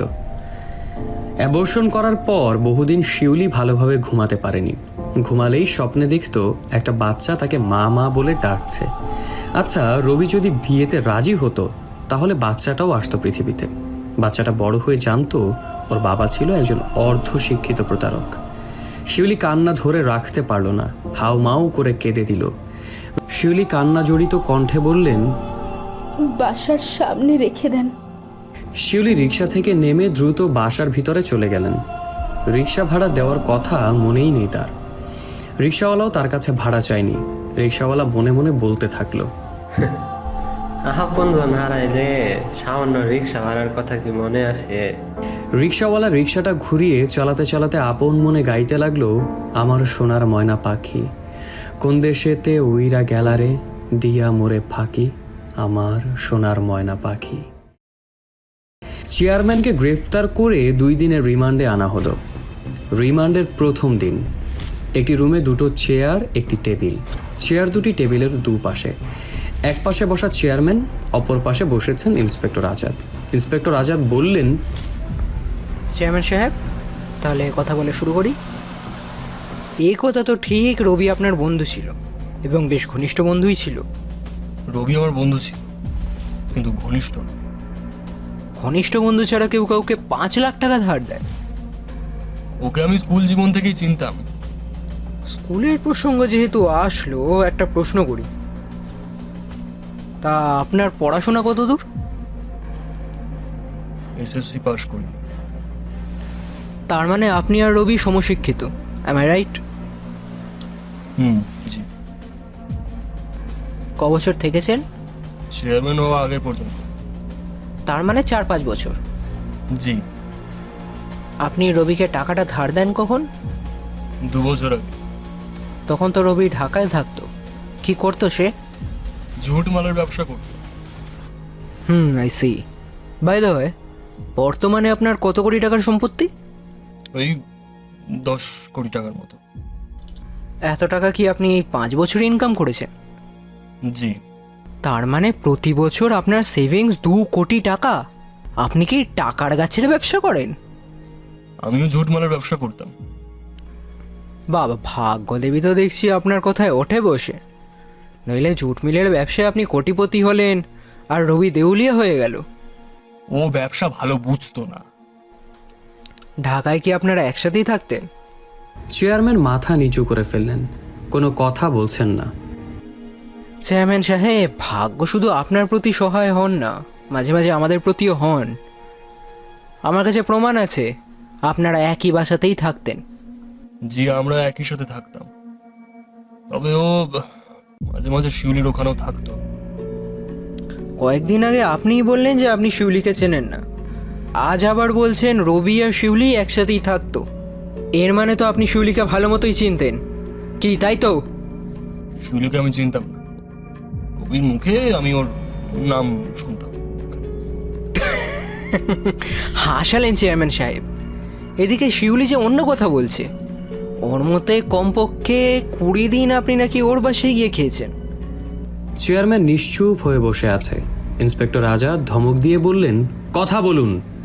হ্যাঁ, শিউলি যা বলছে তাই সত্যি। তাহলে তো এটাই সত্যি যে আপনি রবিকে খুন করেছেন। না, আমি রবিকে খুন করিনি। ইন্সপেক্টর আজাদ নিজের চেয়ারে বসে একটা সিগারেট ধরালেন। সিগারেটটা শেষ করে দুজন কনস্টেবলকে ডেকে বললেন, চেয়ারম্যান সাহেব অনেকক্ষণ জল ছাড়া বসে আছেন, ওনার একটু জল থেরাপির ব্যবস্থা করো। চেয়ারম্যানকে পানি থেরাপি দেওয়া হলো। চেয়ারম্যান হাঁপাচ্ছে। বিশ্বাস করুন, আমি খুনটা করিনি। কেন খুন করব আমি? সে তো আমিও জানি চেয়ারম্যান সাহেব যে খুনটা আপনি করেননি, লোক লাগিয়ে করেছেন। না, আমি এই খুনের ব্যাপারে কিচ্ছু জানি না। তাহলে যেটা জানেন সেটা তাড়াতাড়ি বলে ফেলুন। আমি কোনো কিছু জানি না। এবার ইন্সপেক্টর আজাদ চেয়ারম্যানকে ইলেকট্রিক শক দেওয়ার জন্য বললেন। চেয়ারম্যান ইলেকট্রিক শক বেশিক্ষণ সহ্য করতে পারলেন না, চিৎকার করে বলতে লাগলেন, আহ! আমি রবি অপান্না একই সাথে থাকতাম। আমরা তেমন কিছু একটা করতাম না। আমরা সবসময় চাইতাম কিভাবে তাড়াতাড়ি বড়লোক হওয়া যায়। আমাদের মধ্যে সবচেয়ে চতুর দেখতে হ্যান্ডসাম ছিল রবি। কথাতেও মানুষকে পটাতে পারত। একদিন এক অনুষ্ঠানে রবির সাথে পরিচয় হয় শিউলির। তারপর থেকেই শিউলি ও রবির গভীর সম্পর্ক। শিউলি চাকরিজীবী ছিল, তাই বিভিন্ন কৌশলে রবি শিউলির কাছ থেকে টাকা নিত। একদিন রবি খোঁজ পায় ঢাকার বিভিন্ন ক্লাবে ক্যাসিনো খেলা হয়।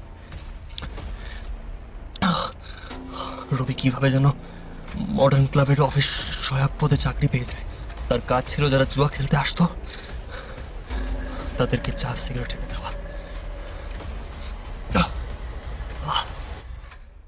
আমি আর পান্না টাকা জমিয়ে জমিয়ে মাঝে মাঝে মডার্ন ক্লাবে যেতাম ক্যাসিনো খেলতে। একদিন খেলতে গিয়েছি, তখন রেবে ক্লাবটি ঘিরে ফেলে। ক্যাসিনো যে পরিচালনা করতো সে 3 ব্যাগ টাকা দেয় রবির কাছে। রবি যেন গোপন পথে বের হয়ে তার বাসায় রেখে আসে। টাকা পেয়ে রবি আমাদেরকে ইশারা দেয়। গোপন পথে বের হয়ে আমরা টাকাটা 3 ভাগে ভাগ করি। আমি টাকা নিয়ে সোজা আমাদের এলাকায় চলে আসি। আমার ব্যাগে 11 কোটি টাকা ছিল।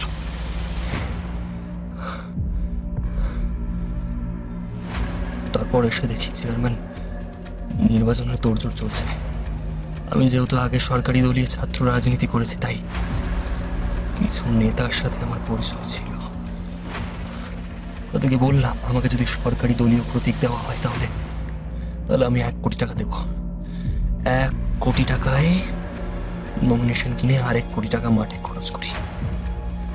আমি চেয়ারম্যান হয়ে যাই। রবি ও পান্না কোথায় যায়? এরপর থেকেই অনেকদিন ওদের সাথে আমার কোনো যোগাযোগ হয়নি। তবে হঠাৎ একদিন পান্না আমাকে ফোন করে। পান্না এখন তার উপজেলার সরকারি দলীয় সাধারণ সম্পাদক। সেও কোটি টাকা খরচ করে পদ কিনেছে। I see. রবির সাথে আর কথা হয়নি? না, হয়নি। আচ্ছা, এই পান্নার বাড়িটা কোথায় বলতে পারবেন? বরিশালের বাবুগঞ্জে। সে কি এখনো ওখানেই থাকে? জি। মুরাদ হাসান পান্না বাবুগঞ্জের সরকার দলীয় সাধারণ সম্পাদক। সে অবশ্য রবি ও চেয়ারম্যানের মতো অর্ধশিক্ষিত নয়। পান্না গ্র্যাজুয়েশন কমপ্লিট করেছে। ছাত্র জীবনে সক্রিয়ভাবে ছাত্র রাজনীতির সাথে সম্পৃক্ত ছিল। ছাত্র রাজনীতি করার সময় তার বিরুদ্ধে বেশ কয়েকটি মামলা হয়, তাই সে ঢাকায় আত্মগোপনে থাকত। পান্নার পরিবার বাবুগঞ্জে বেশ প্রভাবশালী। সাধারণ সম্পাদক হওয়ার পর পান্নার ব্যক্তিগত প্রভাবও অনেক। কথিত আছে পান্না একটা ক্যাডার বাহিনী পরিচালনা করে। তদন্ত কর্মকর্তা পান্না সম্পর্কে তথ্য পাওয়ার পর সিদ্ধান্ত নিল প্রথমে তাকে সিআইডি অফিসে ডেকে এনে জিজ্ঞাসাবাদ করা হবে। তদন্ত কর্মকর্তা আজাদ বরিশাল এসেছেন 2 দিন হলো। এই 2 দিন কেটে গেছে পান্না সম্পর্কে তথ্য নিতে। পান্নার মোবাইল নাম্বার সংগ্রহ করে তাকে ফোন করা হলো। হ্যালো, হ্যাঁ, আপনি কি মুরাদ হাসান পান্না সাহেব বলছেন? জি। আপনি কি একটু কাল কষ্ট করে বরিশালের সিআইডি অফিসে আসতে পারবেন? না, আজ আসতে পারবো না। আজ আমার দলীয় কয়েকটি প্রোগ্রাম আছে। আগামীকাল আসতে পারবো। হ্যাঁ, থ্যাংক ইউ। আমি আপনার অপেক্ষায় থাকবো। পরদিন বিকাল 4টায় সিআইডি অফিসে আসলেন পান্না। তবে একা নয়, সাথে আরও 15 থেকে 20 জন। অফিসার পান্নাকে বললেন, আমি আপনার সাথে একটা কথা বলবো, আপনি একা থাকলেই ভালো হয়। কতক্ষণ লাগবে? এই ঘন্টাখানেক। পান্নার সাথে আসা লোকদের উদ্দেশ্য করে তিনি বললেন, ঠিক আছে। এই, তোরা একটু বাইরে যাব। আমি যখন ফোন করব তখন আসবি। পান্নার সাথে আসা লোকজন সবাই চলে গেলেন। ইন্সপেক্টর আজাদ পান্নাকে ভিতরে রুমে নিয়ে গেলেন। হ্যাঁ, বসুন পান্না সাহেব। Thank you. ডিরেক্ট পয়েন্টে আসছি। ওকে। আপনি তো কিছুদিন ঢাকায় ছিলেন, তাই না? জি। রবি আর হাসান নামে কাউকে চিনতেন? চিনতাম, কারণ ওরা আমার পাশের ফ্ল্যাটে ভাড়া থাকতো। ওদের সাথে আপনার সম্পর্ক কেমন ছিল? ভালো। কেমন ভালো? আমার নামে বেশ কয়েকটি মামলা ছিল।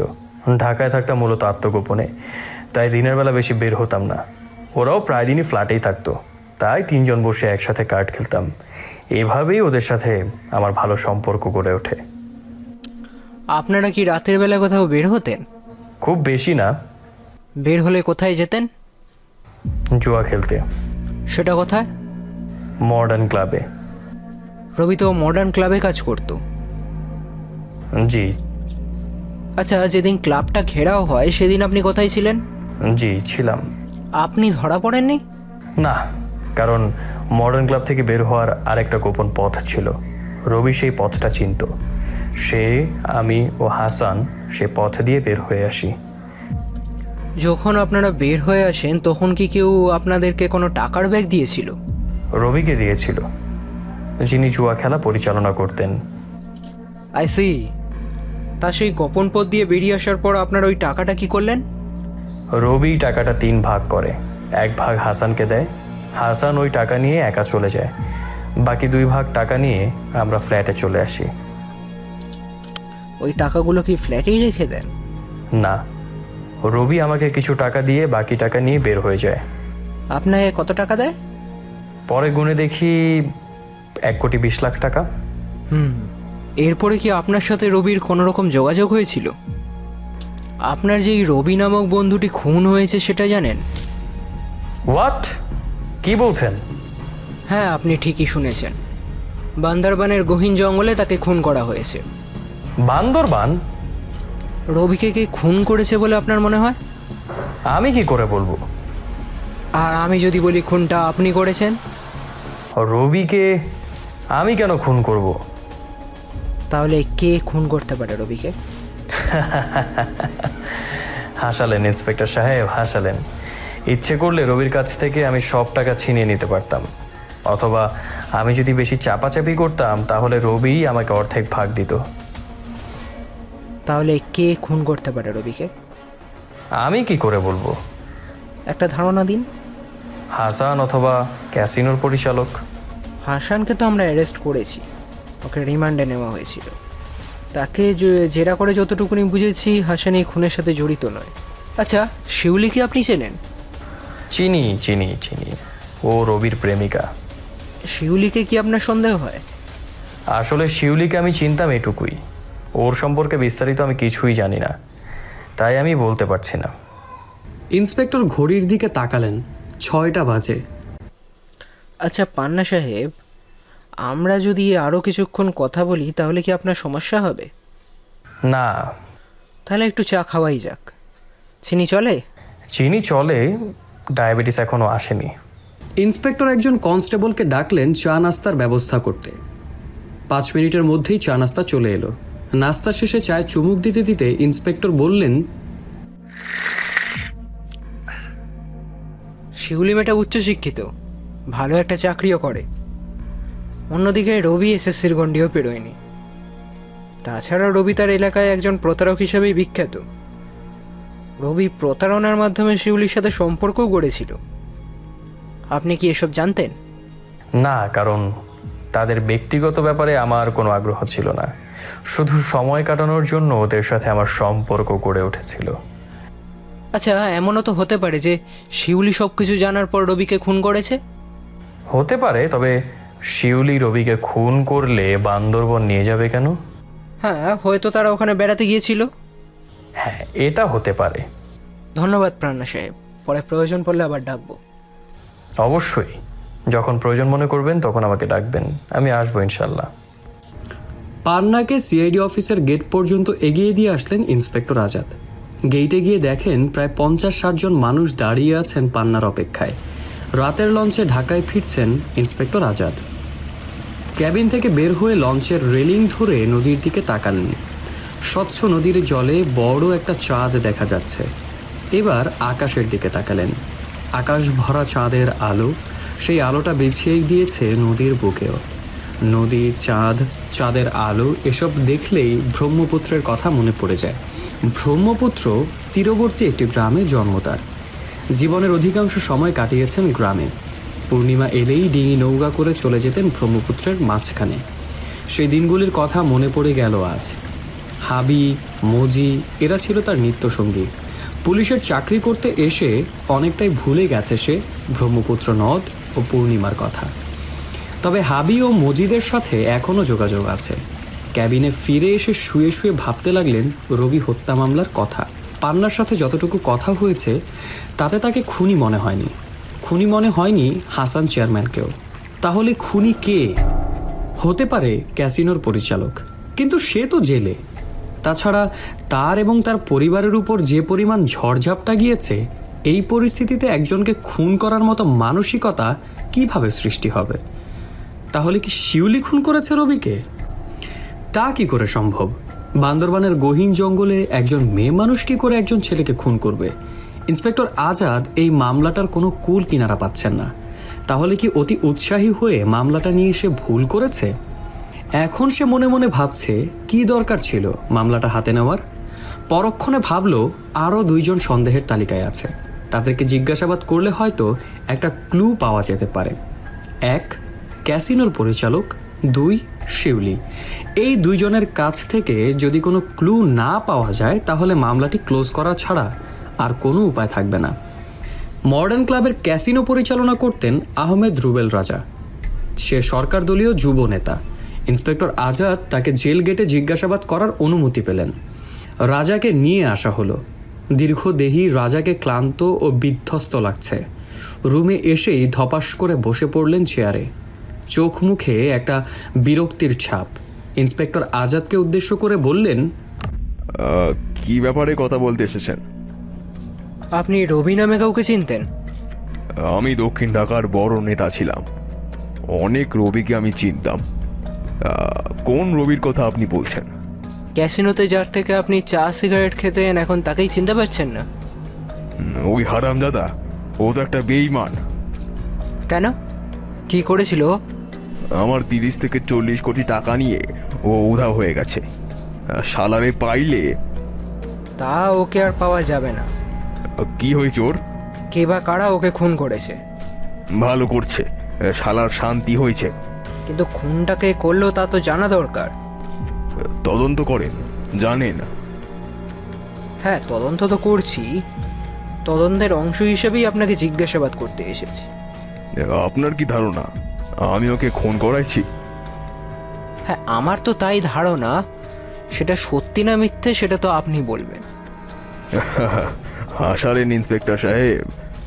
আমি উল্টো একটা আপনাকে প্রশ্ন করি। করুন। আপনি বেতন কত পান?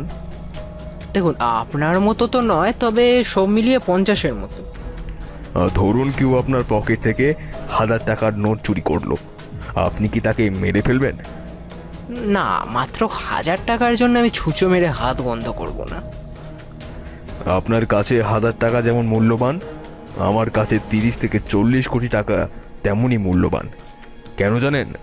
আপনি যদি প্রতি মাসে 50,000 টাকা বেতন পান, তাহলে প্রতিদিন আপনার ইনকাম হচ্ছে 1500 টাকা। প্রতি ঘন্টায় আপনার ইনকাম হচ্ছে 90 টাকা মতো। যে টাকা নিয়ে রবি পালিয়ে গেছে সেটা আমার একদিনের ইনকাম। এখন আপনিই বলুন, একদিনের ইনকামের জন্য একজনকে কি খুন করা যায়? আপনার যুক্তি তো ঠিক আছে, কিন্তু বেঈমান তো বেঈমানই হয়। সেটা টাকা দিয়ে তো আর পরিমাপ করা যায় না। আপনার কথাতেও যুক্তি আছে, তবে শেষ কথা হলো ওর খুনের ব্যাপারে আমি কিছুই জানি না। তাহলে আপনার মতে কে খুন করতে পারে? অনেকগুলো টাকা নিয়ে পালিয়েছে, হয়তো কোনো ছিনতাইকারী টাকা ছিনতাই করে ওকে মেরে ফেলেছে। কিন্তু ও তো খুন হয়েছে বান্দরবানের গহীন জঙ্গলে। বাবারে, ওই জায়গা তো ডাকাতদের অভয়াশ্রম। কথা বলার ফাঁকে ইন্সপেক্টর আজাদের একটা কল এলো। ওপাশ থেকে বলল, হ্যালো স্যার, আপনার সাথে আমার একবার দেখা করা প্রয়োজন। কেন বলুন তো?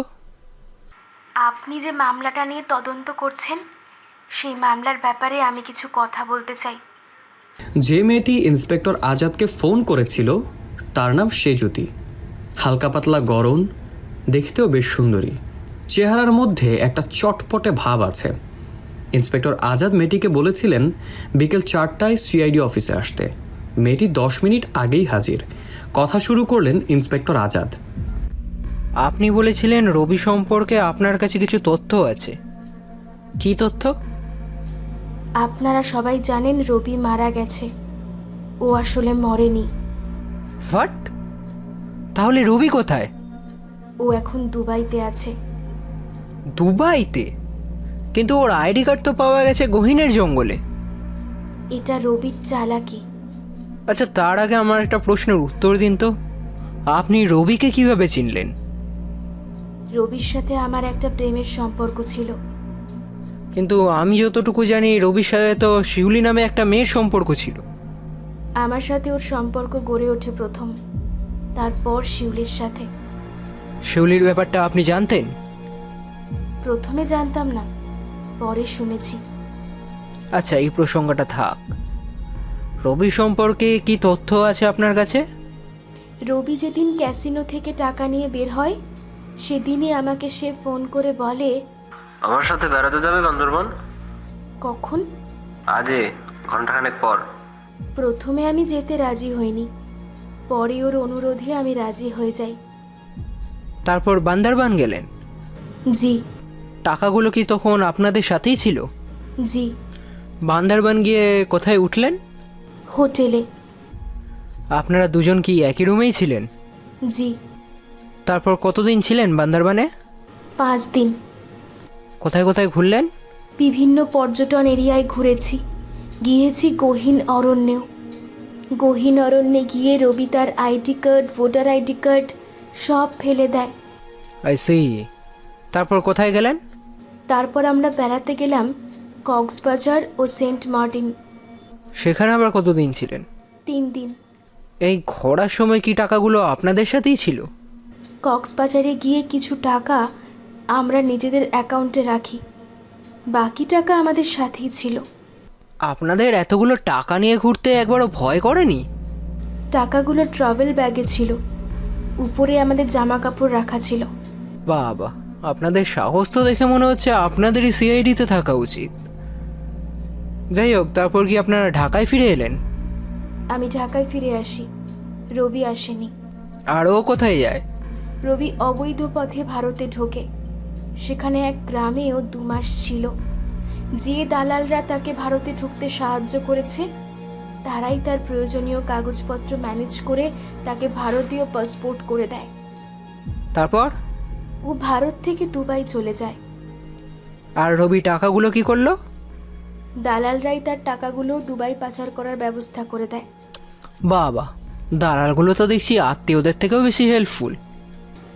জি। তাই দালালগুলোর পেছনে কত টাকা খরচ হয়েছিল? দালালদের সাথে কন্ট্রাক্ট ছিল 2 কোটি রুপির। ইন্ডিয়ায় যা ঘটেছে এগুলো আপনি জানলেন কি করে? রবির সাথে আমার কথা হতো। রবি আপনার অ্যাকাউন্টে কত টাকা দিয়েছিল? 2 লাখ। মাত্র 2 লাখ? বাই দ্য ওয়ে, এখনও কি রবির সাথে আপনার কোনো যোগাযোগ আছে? দুবাই যাওয়ার পর কিছুদিন ছিল, তারপরও যোগাযোগ বন্ধ করে দেয়। ধন্যবাদ মিস সেজুতি। আপনার মোবাইল নাম্বারটা আমাকে দিয়ে যান, প্রয়োজন হলে কিন্তু আবার ডাকবো। সে যদি মোবাইল নাম্বার দিয়ে চলে গেলেন। ইন্সপেক্টর আজাদের কেমন জানি খটকা লাগছে মেয়েটির কথায়। কেন জানি মনে হচ্ছে রবি হত্যা মামলা ভিন্ন খাতে নেওয়ার জন্য মেয়েটিকে কেউ পাঠিয়েছে। কে পাঠাবে? চেয়ারম্যান?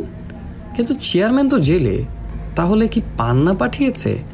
পান্নার কথাবার্তায় তো ওকে সন্দেহ হয়নি। তাহলে কি ক্যাসিনোর পরিচালক? সে বেচারা কেন পাঠাবে?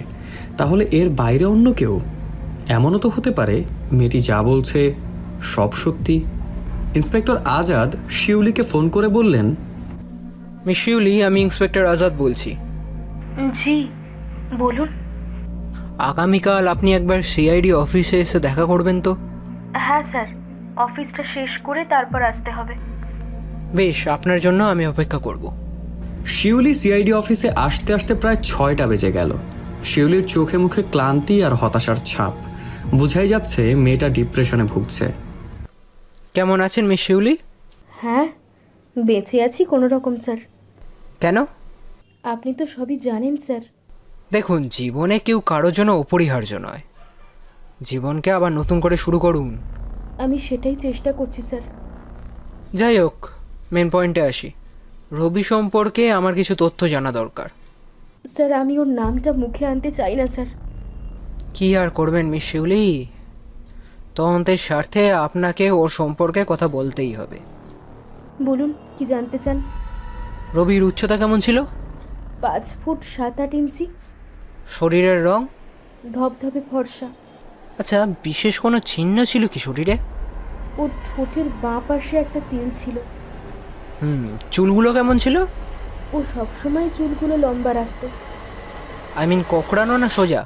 সোজা। ও কি চোখে চশমা পরতো? না, রোদে গেলে সানগ্লাস পরতো। ও কি ধরনের পোশাক পরতে পছন্দ করতো? বেশিরভাগ সময় ওই jeans T shirt. Thank you miss Shiuli, আমার এইটুকুই জানার ছিল। আমি কি এখন আসতে পারি? শিউলির সাথে কথা বলার পর ইন্সপেক্টর আজাদ সেজুদিকে ফোন করে বললেন আগামীকাল সকাল 10টায় আসতে। পরদিন সকাল 10টার আগেই হাজির হলো সেজুদি। আজ আরও সুন্দর লাগছে মেয়েটিকে। কথা বলা শুরু করলেন ইন্সপেক্টর আজাদ। মিস সেজুতি, আপনি বলেছিলেন রবির সাথে আপনার প্রেমের সম্পর্ক ছিল। আমি জানতে চাই সম্পর্কটা কতদিন আগে থেকে? 5 বছর আগে। তাহলে তো আপনার কাছে রবির সম্বন্ধে অনেক তথ্যই পাওয়া যাবে। তা রবির উচ্চতা কেমন ছিল? একটু ভেবে সেজুতি বললেন, ও লম্বা ছিল। গায়ের রং? এবারও একটু সময় নিল সেজুতি, তারপর বলল, শ্যামলা। মাথার চুলগুলো কেমন ছিল বলতে পারবেন? ও চুলগুলো সবসময় ছোট করে কাটতো। আই মিন কোকড়ানো না সোজা? কোঁকড়ানো। রবি সাধারণত কী ধরনের ড্রেস পরতো?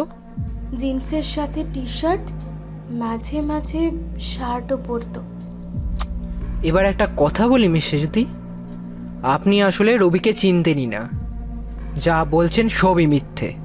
কি কি বলছেন এসব? এখনো সময় আছে, সত্যিটা বলুন। কে আপনাকে পাঠিয়েছে? আমাকে আমাকে কে পাঠাবে? বেশ, আপনি বসুন, পরে আবার আপনার সাথে কথা হবে। ইন্সপেক্টর আজাদ রুম থেকে বের হয়ে একজন মহিলা কনস্টেবলের সাথে কথা বললেন। মহিলা কনস্টেবল রুমে ঢুকলেন, সেজুতিকে উদ্দেশ্য করে বললেন, কে পাঠিয়েছে তোমাকে? কেউ পাঠায়নি, আমি নিজেই এসেছি। সত্যি কথা বলো, তা না হলে পিঠের চামড়া তুলে নেব।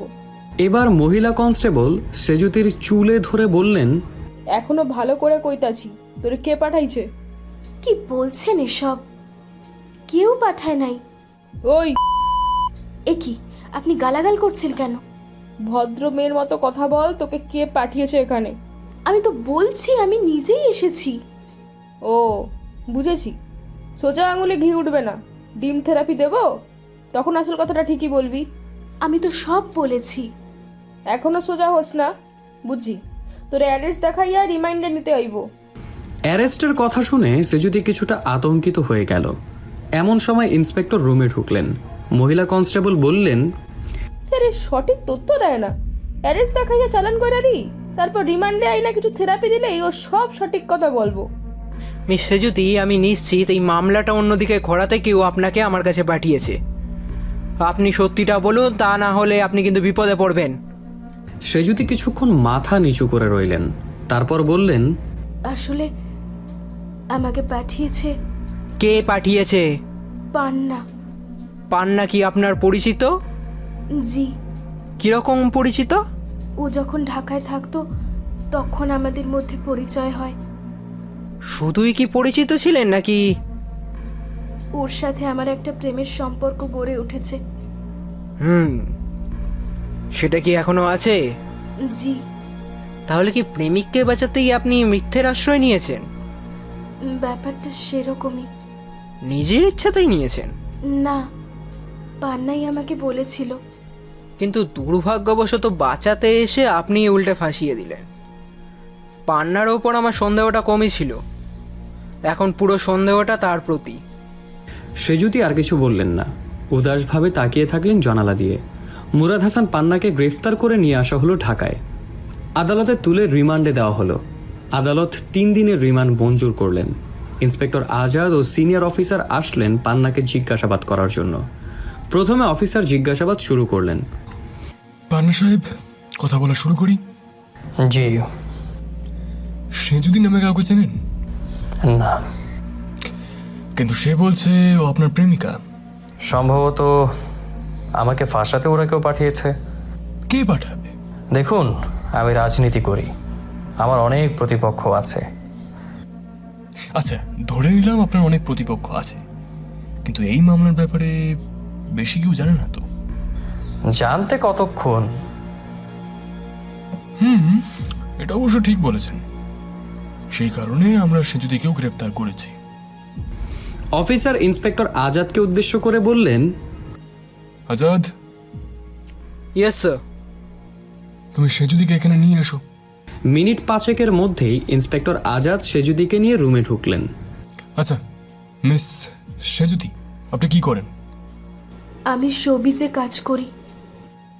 শোবিজে তো অনেক মাধ্যম, টেলিভিশন, সিনেমা, মডেলিং। কোন মাধ্যমে কাজ করেন আপনি? সব মাধ্যমেই। পান্না সাহেবের সাথে আপনার কিভাবে পরিচয় হয়? পান্নার এক বন্ধু সিনেমার পরিচালক, আমি মাঝে মাঝে ওখানে যেতাম। পান্নাও তার বন্ধুর সঙ্গে দেখা করতে আসতো। আপনাদের সম্পর্কটা কতটা গভীর পর্যন্ত পৌঁছেছে? বেশ গভীর। কিন্তু মজার ব্যাপার কি জানেন, পান্না সাহেব নাকি আপনাকে চেনেইনি না। কি? আপনি আর পান্না সাহেব একটু কথা বলুন, আমরা একটু আসি। অফিসার ও ইন্সপেক্টর আজাদ পাশের রুমে চলে গেলেন। সেজুতি পান্নার দিকে তাকিয়ে বললেন, তুমি নাকি ওনাদেরকে বলেছো তুমি আমাকে চেনো না? হ্যাঁ বলেছি। কেন? আমি যদি বলি তোমাকে চিনি তাহলে দুজনেই ফেঁসে যাব। ফেঁসে যাব কি? ফেঁসে তো গিয়েছি। তোমার কথা মতো কাজ করতে গিয়ে এখন সব শেষ। ভেবো না সেজুতি, উপর মহলে আমার লোক আছে, ওরা কাজ করছে আমাদেরকে ছাড়িয়ে নেওয়ার জন্য। তোমার কথা আমার আর বিশ্বাস হয় না। কেন জানি না মনে হচ্ছে আমার প্রতি তোমার কোনোদিন কোনো আবেগ ছিল না। শুধু নিজের স্বার্থে আমাকে তুমি ব্যবহার করেছো, প্রেমের অভিনয় করেছো। কি বলছো এসব? ঠিকই বলেছি। মনে আছে তোমার সাধারণ সম্পাদক হওয়ার জন্য আমাকে নিয়ে এক বড় নেতার কাছে গেলে? নেশাগ্রস্ত হয়ে লোকটি আমার শরীরে হাত দিল, কুপ্রস্তাব দিল। লোকটির ব্যবহারে আমি কাঁদছিলাম, আর তুমি বললে কিছু মনে করো না সেজুতি। তুমি কি জানো ওই লোকটির ব্যবহার আমার মনে কত বড় প্রভাব ফেলেছিল? সেজুতি, এসব বলার জায়গা এটা নয়। আমার মনে হয় সব কিছু বলার এটাই সেরা জায়গা। এই কাজটি করো না সেজুতি। পান্না, তোমার কাছ থেকে যা পাওয়ার আমি তা পেয়ে গেছি, আর কিচ্ছু চাওয়ার নেই আমার। আমি সব বলে দেব, আমি ওরাদের কাছে সব বলে দেব। যদি বলে দাও তাহলে এর পরিণতি কিন্তু ভালো হবে না। কি করবে? রবির মতো খুন করবে আমাকে? প্রয়োজন হলে। এবার সেজুতি হাসলেন। এমন সময় অফিসার এবং ইন্সপেক্টর আজাদ রুমে প্রবেশ করলেন। অফিসারদের দেখেই সেজুতি বললেন, রবিকে খুন পান্নাই করেছে। ইন্সপেক্টর আজাদ বললেন, আপনি জানলেন কিভাবে? ক্যাসিনো থেকে 2 ব্যাগ টাকা নিয়ে রবি আর পান্না আমার বাসায় আসে। পান্না বলে টাকাগুলো সেভ করে রাখতে। আমি বাসার বিভিন্ন জায়গায় টাকাগুলো লুকিয়ে রাখি। তারপর? রবি পান্নাকে আমার বাসায় বসিয়ে রেখে কোথায় একটা যেন চলে যায়। ফিরে এসে বলে ঢাকায় থাকা আমাদের জন্য ঠিক হবে না, চলো আমরা ঢাকার বাইরে চলে যাই। তারপর আমরা 3 জন 3টে ট্রাভেল ব্যাগে টাকা ভরে বান্দরবান চলে যাই। বান্দরবান গিয়ে আমি হোটেলেই থাকি। রবি ও পান্না বাইরে বের হয়। সারাদিন বাইরে থাকার পর রাতের বেলায় পান্না একা হোটেলে ফিরে আসে। আমি পান্নাকে জিজ্ঞাসা করি রবি কোথায়। পান্না আমার প্রশ্নের উত্তর না দিয়ে বলে, চলো তাড়াতাড়ি আমরা ঢাকায় ফিরে যাই। আপনারা ঢাকা ফিরে এলেন? না, আমরা চলে যাই বরিশালে। বরিশালের একটি হোটেলে আমাকে রেখে পান্না টাকাগুলো নিয়ে যায় তার বাড়ি বাবুগঞ্জে। টাকা নিয়ে যাওয়ার সময় 10 লক্ষ টাকা আমায় দেয়। তারপর? আমি ভেবেছিলাম পান্না আসবে, ও আসেনি। ও আমাকে ফোন করে বলে রাতের লঞ্চেই যেন আমি ঢাকায় ফিরে যাই। তারপর আপনি ঢাকায় ফিরে এলেন? জি। এরপর পান্না ঢাকায় আসেনি? এসেছিল 1 মাস পর। রবির ব্যাপারে আপনি কোনো কিছুই পান্নাকে জিজ্ঞেস করেননি? জিজ্ঞেস তো করেছি, কিন্তু ও তখন কোনো উত্তর দেয়নি। তাহলে রবি সম্পর্কে আপনার কাছে কোনো কিছুই বলেনি সে? বলেছে যখন রবিকে নিয়ে তদন্ত শুরু হয় তখন। কি বলেছে? বলেছে সে রবিকে খুন করেছে। তারপর সে আমাকে অনুরোধ করেছে ইন্সপেক্টর আজাদের কাছে আমি যেন বলি রবি দুবাই গেছে। সিনিয়র অফিসার বললেন, ধন্যবাদ সেজুতি, আপনার কাছে আমাদের আর কিছু জানার নেই। ইন্সপেক্টর আজাদ বললেন, স্যার আমি মিস সেজুদিকে নিয়ে যাচ্ছি, আপনি বরং একটু পান্নার সাথে কথা বলুন। সেজুদিকে নিয়ে রুম থেকে বের হয়ে গেলেন ইন্সপেক্টর আজাদ। অফিসার পান্নার সামনে গিয়ে বসলেন। তীক্ষ্ণ দৃষ্টি ফেললেন পান্নার দিকে। পান্নার মুখটা কালো হয়ে গেছে, এখন তাকে বিধ্বস্ত দেখাচ্ছে। পান্না সাহেব, কাল কথা বলবো আপনার সাথে, ঠিক আছে? রিমান্ডের দ্বিতীয় দিন। পান্নার চোখ দুটো লাল, চেহারাটা বিধ্বস্ত। দেখেই বোঝা যাচ্ছে রাতে একদম ঘুম হয়নি পান্নার। অফিসার রুমে ঢুকলেন। পান্নার মধ্যে কোনো ভাবাবেগ নেই। অফিসার কথা বলা শুরু করলেন। আপনি রবিকে খুন করেছেন, এতে কোনো সন্দেহ নেই। আমার জানার ইচ্ছে কিভাবে রবিকে খুন করলেন আপনি। পান্না কোনো কথা বললেন না। কথা বলুন, কথা বলুন। এরপরেও পান্না নিশ্চুপ, কোনো কথাই বলছে না। পান্না সাহেব, আপনি কি সিদ্ধান্ত নিয়েছেন কোনো কথা বলবেন না? তারপরেও পান্না নিশ্চুপ, এবার চোখ বন্ধ করে বসে আছেন। অফিসার পান্নার কাছে গেলেন, চুলের মুঠি ধরে বললেন, কথা আপনাকে বলতেই হবে, ব্যবস্থা করছি। অফিসার দুজন কনস্টেবলকে ডাকলেন, তাদেরকে বললেন, শালা কোনো কথা বলছে না, আর পাছা দিয়ে সেদ্ধ 2টো ডিম ঢুকাও। পান্নার পায়ুপথ দিয়ে একটি ডিম ঢুকাতেই সে চিৎকার করে উঠল। অফিসার পান্নার কাছে গিয়ে বললেন, এবার বল কিভাবে খুন করেছিস রবিকে, বল। পান্না এবারও নিশ্চুপ, কথা বলছে না, সে যন্ত্রণায় কাতরাচ্ছে।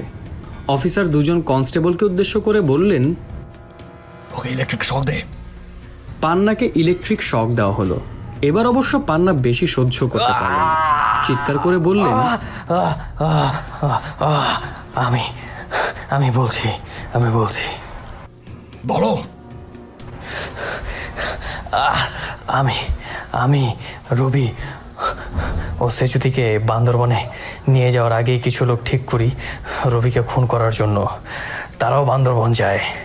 সেচুতিকে হোটেলে রেখে আমি আর রবি যাই দুর্গম এলাকায় একটা ঝর্ণা দেখতে। ঝর্ণা দেখার পর রবিকে বলি, চলো আমরা বনের ভেতরটা একটু দেখে আসি। বনের ভেতরে আমার লোকগুলো বসা ছিল, সেখানে রবিকে 3টি গুলি করা হয়। গুলিটা কে করেছিল? আমি যাদেরকে ভাড়া করেছিলাম তাদের মধ্যেই একজন। তারপর লাশটা কি করলে? লাশটা খাদে ফেলে দেই। রিভলভারটা ফেলে এসেছিলে কেন? ভাড়া করা লোকগুলো বলল অনেক রিস্ক নিয়ে ঢাকা থেকে তারা রিভলভারটি নিয়ে আসে। আমি বললাম, রিভলভার ঢাকা নিয়ে যাওয়ার কোনো দরকার নেই, এখানে এটা ফেলে দাও, রিভলভারের দাম আমি দিয়ে দিব। তারপর রিভলভারটা ওখানে রেখে আসলেন? ও আমরা রিভলভারটি ওখানে রেখে আসিনি, ছুঁড়ে ফেলে দেই খাদে। কিন্তু আপনার দুর্ভাগ্য, রিভলভারটা খাদে পড়েনি, সেটা হয়তো কোনো জায়গায় ধাক্কা খেয়ে আবার ফিরে এসেছিল রবির হত্যার মামলার সাক্ষী হবে বলে। গাছে কিছু কাপড় ঝোলানো ছিল। রবিকে প্রথম গুলিটা করার পর ও আমার দিকে ছুটে আসে, তখন ওর শরীরের রক্তও আমার গায়ে লাগে, তাই আমি শার্টটি ফেলে এসেছিলাম। পান্না ও তার ভাড়া করা 4 জনকে আসামি করে এই মামলার চার্জশিট দিলেন ইন্সপেক্টর আজাদ। সেজুতিকে করলেন রাজসাক্ষী।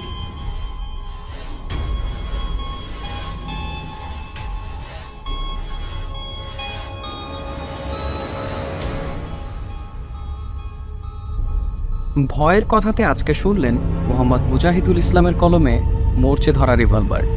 গল্পটা যদি আপনার ভালো লেগে থাকে, প্লিজ গল্পতে একটা লাইক এবং একটা কমেন্ট করবেন এবং আরও অনেক মানুষকে গল্পটা শোনার সুযোগ করে দিবেন। এই জন্য গল্পটি শেয়ার করবেন। ভয়ের কথা নতুন একটা গল্প নিয়ে হাজির হবে আগামী সপ্তাহে। ভয়ের কথাকে তাই সাবস্ক্রাইব করে সাথে থাকুন।